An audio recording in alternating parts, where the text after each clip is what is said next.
জামাত শিবিরের সাথে আপোষ করতে বাধ্য হচ্ছে বিএনপি ছাত্রদল। এমনকি পুরো সরকার শিবিরকে সমীহ করে ছাত্র রাজনীতিকে ডিল করতে যাচ্ছে এবং সামনে করতে যাচ্ছে।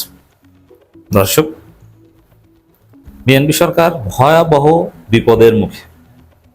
দিন যত সামনে যাচ্ছে, বিএনপি সরকারের পায়ের নিচ থেকে, তারেক জিয়ার পায়ের নিচ থেকে মাটি সরে যাচ্ছে এবং সুস্পষ্ট পতনের দিকে যাচ্ছে, যেটা বিএনপি সরকারের মন্ত্রীদের মুখ ফসকে বের হয়ে গেছে।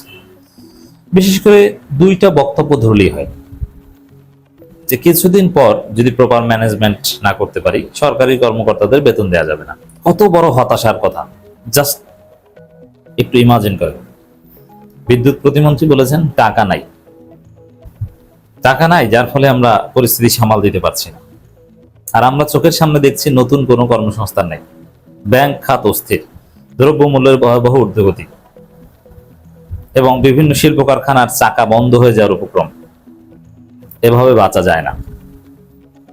সেখানে দেশ এক বিপদের মধ্যে আছে। এর মধ্যে ভারতের ভয়াবহ ষড়যন্ত্র, রয়ের ষড়যন্ত্র, ইসরায়েলের ষড়যন্ত্র, যুক্তরাষ্ট্রের ষড়যন্ত্র, প্রফেসর ইউনূসের খেলা, জর্জ সরোজদের খেলা, পার্বত্য চট্টগ্রামকে অস্থির করা খেলা।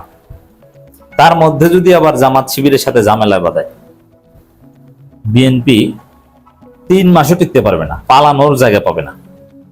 এই জন্যে দেখেন, আমি এখন রাজনীতির যে এই খবরটা এখন বিশ্লেষণ করছি, এটা এখন পর্যন্ত আমাদের কাছে প্রাপ্ত সর্বশেষ তথ্য অনুযায়ী এটা যে সরকার চিন্তা করছে যে না, শিবিরকে সমীহ করতে হবে, একটা আপোষ করে চলতে হবে, আর কিছু বিরোধ উপর উপর দেখাতে হবে, বাট মৌলিক জায়গায় ছাত্রদল, শিবির, বিএনপি, জামাত এক থাকতে হবে।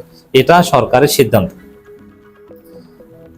রাজনীতি, আমি যে কথাটা বলি বারবার, গৌরবময় অনিশ্চয়তার খেলা। আজকে আমি বিশ্লেষণ করছি এরকম একটা পরিস্থিতি আছে, কালকে এরকম পরিস্থিতি নাও থাকতে পারে। কালকে বিএনপি জামাত একদম বিপরীতমুখী অবস্থানে চলে যেতে পারে, সত্যিকার অর্থে একে অপরের শত্রু হয়ে যেতে পারে।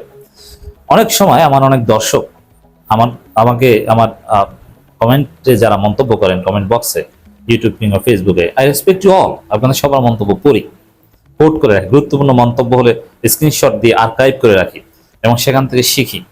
যারা গালি দেন তাদেরকেও চিনে রাখি যে হু আর ইউ এবং আপনি কোন মতদর্শের।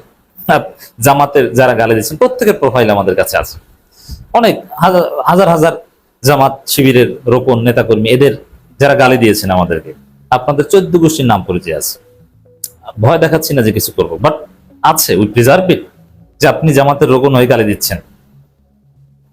আপনাকে অবজার্ভ করি, অ্যাটলিস্ট চাইলে আপনার 12টা বাজিয়ে দিতে পারি। এবং কিছু লোক যারা বাড়াবাড়ি করেন, এই তারেক রহমানের আমলে আপনাকে জেল খাটানো কোনো ব্যাপার না, 1-2 ব্যাপার, I can do it, but আমি কিছু করবো না বা করছি না।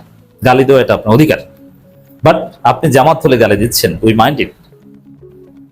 এটা আমরা রাইট ডাউন করছি। This is part of our analysis. তো সেই জায়গায় অনেক সম্মানিত দর্শক মন্তব্য করেন, ভাই আপনি তো বলছিলেন এটা হয়েছে, তো এটা আপনি কিছুদিন আগে বলছেন এটা, এখন তো বলছেন এটা, এটা কেন? ভাই হ্যাঁ, দ্যাটস রাইট, কিছুদিন আগে বলেছি একটা, এখন আর একটা বলি, কারণ এটাই রাজনীতি, এটাই ঘটে। রাজনীতি এরকমই, আজকে একরকমের, কালকে একরকমের। এখন রাজনীতি ফ্লাকচুয়েট করলে আমাদের বিশ্লেষণ তো ফ্লাকচুয়েট করবেই। এই জন্যই বলি রাজনীতি গৌরবময় অনিশ্চয়তার খেলা।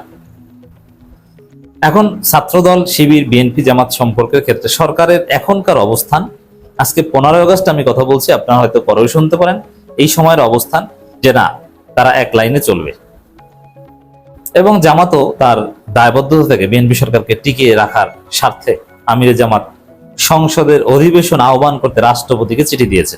সেই চিঠি সংসদ সচিবালয় এবং প্রধানমন্ত্রীকে অনুলিপি পাঠিয়েছে। এটা বিএনপি সরকারকে টিকিয়ে রাখতে আমিরে জামাতের উদ্যোগ। কিন্তু জুলাই সনদ বা গণভোট নিয়ে বা যে কোনো কারণে একটা পর্যায়ে এই অ্যাপারেটাস না থাকতে পারে, সত্যিকার অর্থে শত্রুতায় রূপ নিতে পারে, বলা যায় না। রাজনীতি এমনই, ক্ষণে ক্ষণে রং বদলায়। তো এখনকার যে অবস্থা, যে বৈশ্বিক পরিস্থিতি, ভারতের ষড়যন্ত্র, গ্যাস সংকট, বিদ্যুৎ সংকট, এই পরিস্থিতিতে জামাতের সাথে কিংবা শিবিরের সাথে সরকার কোনো সংঘাত সংঘর্ষে যেতে চায় না। ছাত্র দলের ছেলেদের খুব কষ্ট হয় যে ক্ষমতায় আমরা, কিন্তু ক্যাম্পাসে ক্ষমতায় শিবির, ক্যাম্পাসে সব ভালো কাজ করে শিবির, ক্যাম্পাসের শিক্ষার্থীরা সমীহ করে শিবিরকে, সবচেয়ে বেশি সালাম দেয় শিবিরকে। আমরা মাস্তানি করতে পারি না, ইচ্ছা মতো চাঁদাবাজি করতে পারি না, তাও শিবির ঠেকিয়ে দেয়। বরং শিবিরে কারো গায়ে হাত দিলেও হয় মাপ চাইতে হয়, নইলে আবার পাল্টা মার খেতে হয়, খুব কষ্ট হয়। এই জন্য এই ছাত্র দলের নতুন যারা কমিটিতে আসবেন, নিঃসন্দেহে তারা অনেক বিতর্কিত কাজ করবেন, কিন্তু তারপরও সরকার ছাত্রদলকে বলে দিয়েছে যে শিবিরের সাথে ঝামেলা যাবে না। বরং যেসব জায়গায় ঝামেলা গেছিলা 4 আগস্ট এবং 5 আগস্ট সব জায়গায় মিটিয়ে ফেলো, যার অংশ হিসেবে সব জায়গায় ঝামেলা মিটিয়ে ফেলেছে। জগন্নাথ বিশ্ববিদ্যালয় কি ভয়াবহ মারামারি করেছিল, তারপরে শিবিরের সাথে এরা মিলে গেছে, হাত ধরে ক্যাম্পাস থেকে বের হয়েছে। যে ছেলেগুলো হামলা করেছে ভিপিজিএস এর উপর, একসাথে তারা বের হয়েছে। এটা নিয়ে শিবিরের সমালোচনা করছেন শিবিরের সাবেক লোকজন, যে আত্মমর্যাদা বোধহীন, এটা কেমন রাজনীতি। আসলে এই যে মিলমিশ যা দেখছেন, এটা আসলে সরকারের রাজনীতি। এবং সরকারি অনুরোধটা আমিরে জামাতও রেখেছে যে না, ঝামেলা যাওয়া যাবে না, আমরা মিলেমিশে চলে, যা হয়েছে ওটা ভুলে যাবো। এই যে বরিশাল বিএম কলেজ থেকে শুরু করে বাংলাদেশের আরো অনেক জায়গায় একদম সরাসরি আপোষ বৈঠক, সমঝোতা, ধাক্কাধাক্কি করে প্রিন্সিপালের রুমে তারা মিলে গেছে।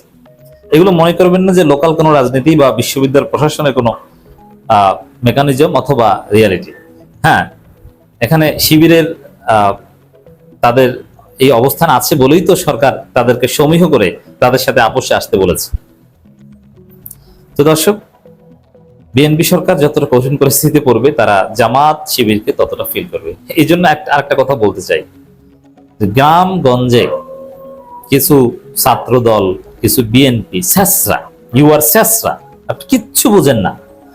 আপনি জামাত শিবিরকে শত্রুর মতো আচরণ করেন, সত্যি সত্যি মারতে যান। আরে ভাই, সরকারের সিদ্ধান্ত হচ্ছে জামাত শিবিরকে সমীহ করে তাদের সাথে মিলে মিশে টিকে থাকতে হবে, নইলে ভারতের ষড়যন্ত্র, আওয়ামী লীগের ষড়যন্ত্র, ইসরায়েলের ষড়যন্ত্র মোকাবেলা করা যাবে না। এই বিদ্যুৎ নিয়ে অঘটন ঘটে পালাতে হবে বিএনপিকে। বরং এখানে বিএনপি সরকারের সিদ্ধান্ত হচ্ছে জামাতকে সাথে রাখতে হবে, এনসিপি কে সাথে রাখতে হবে, আমরা ভারতের সাথে ঐক্যবদ্ধভাবে লড়বো। আর আপনি জামাতকে মারতে যাচ্ছেন, রাজাকার বলে গালি দেন। আর বিএনপি নেতারা যা বলছে, দেখেন এখানে আরেকটা কথা বলি, এটা জামাতের জন্য আনপ্লেজেন্ট। কিছু বিরোধিতা, অবশ্যই জামাত যৌক্তিক বিরোধিতা করছে, করা উচিত, বাট কিছু বিরোধিতা আছে যেটা সরকার চায় এবং জামাতও মন থেকে না চাইলে ওই বিরোধিতাটা কৃত্রিম ভাবে দেখায়। বিএনপি জামাতের মধ্যে অ্যাটলিস্ট টু সাম এক্সটেন্ট কৃত্রিম বিরোধিতা আছে। এর মানে বিরোধী দল এখানে দেশকে বাঁচাতে হলে ঐক্যবদ্ধ থাকতে হবে, আবার বিরোধিতা না থাকলে আবার সেই স্পেসটা আওয়ামী লীগ পায়।